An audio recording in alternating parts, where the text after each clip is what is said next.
1917, Primeira Guerra Mundial. Um período difícil da história resultante dos conflitos mundiais que impactaram toda a população, principalmente a classe trabalhadora. Um grupo de mulheres teve papel fundamental para que a relação empregador-trabalhador fosse tratada com mais respeito. Elas eram conhecidas como as Radio Girls. Esse é o tema do vídeo de hoje. A tragédia das meninas do rádio. Durante a Primeira Guerra Mundial, diante de um cenário de escassez de mão de obra masculina, algumas mulheres aceitavam trabalhar no lugar dos homens, pois em outros lugares as mulheres eram ridiculamente mal remuneradas em relação aos homens. Já nessas empresas era mais fácil elas ganharem até 3 vezes mais do que o normal.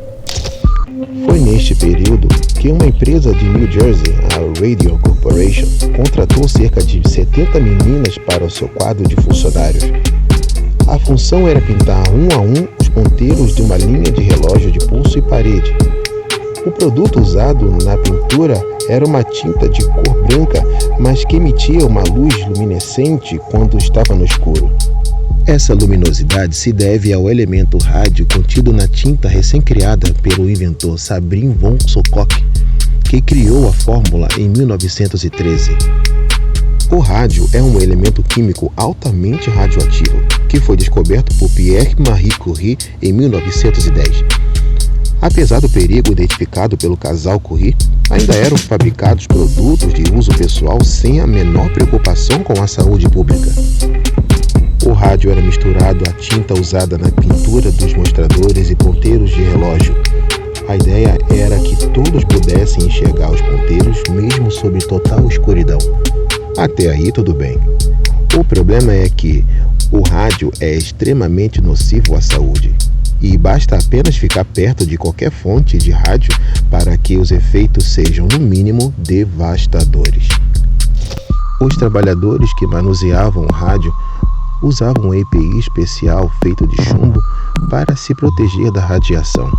No caso das meninas da fábrica de relógios, não havia nenhuma proteção e, como se fosse o bastante, ainda foram instruídas pelos seus líderes a lamber os pincéis para afiá-los e assim dar um acabamento mais refinado aos relógios. Um fato muito parecido aconteceu no Brasil nos anos 80. Várias pessoas foram expostas a uma substância brilhante encontrada em um terreno abandonado, sem saber que se tratava de um elemento radioativo chamado Césio-137. Os donos da Radio Corporation foram questionados sobre o possível perigo da tinta luminosa, porém, eles afirmavam que o material era totalmente seguro. Isso encorajou algumas meninas de usarem a tinta como produto de beleza. Sim, elas passavam a tinta luminosa nos dentes, bocas, unha e cabelo.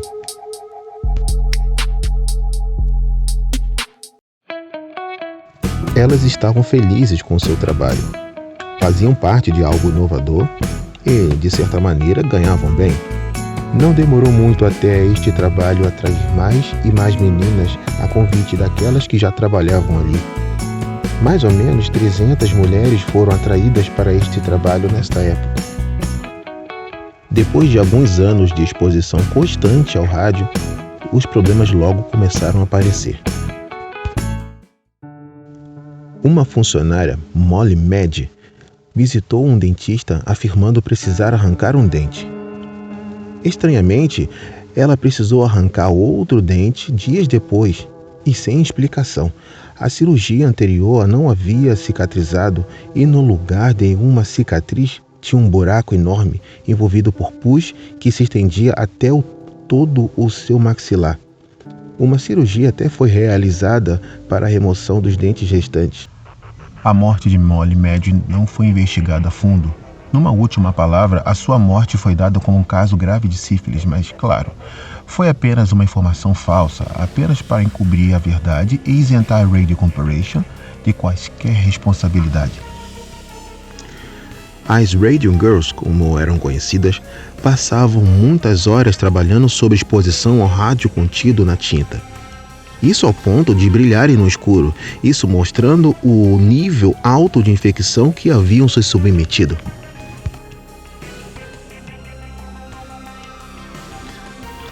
Com o passar do tempo, muitas mulheres morreram devido à alta exposição ao rádio, e ainda assim as empresas insistiam em afirmar que não eram as responsáveis diretas pelos casos.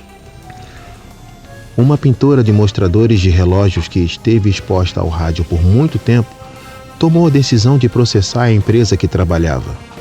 Em 1925, Grace Fryer, após anos de procura e outras 4 trabalhadoras entraram com uma ação conjunta que foi julgada procedente em 1928. Outras trabalhadoras intoxicadas pelo rádio também processaram suas empresas e também ganharam. Porém, muitas destas meninas usaram o dinheiro da indenização para custear seus próprios funerais.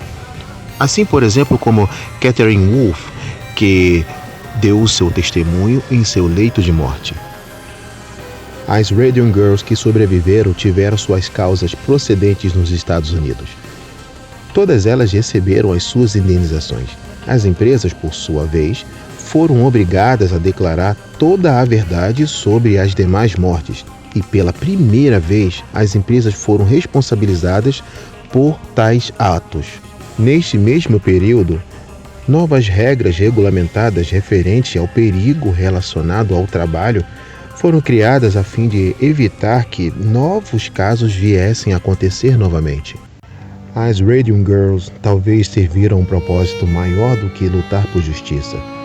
Sua história inspirou as gerações seguintes e ditaram o rumo da classe trabalhadora americana nos anos que se passaram.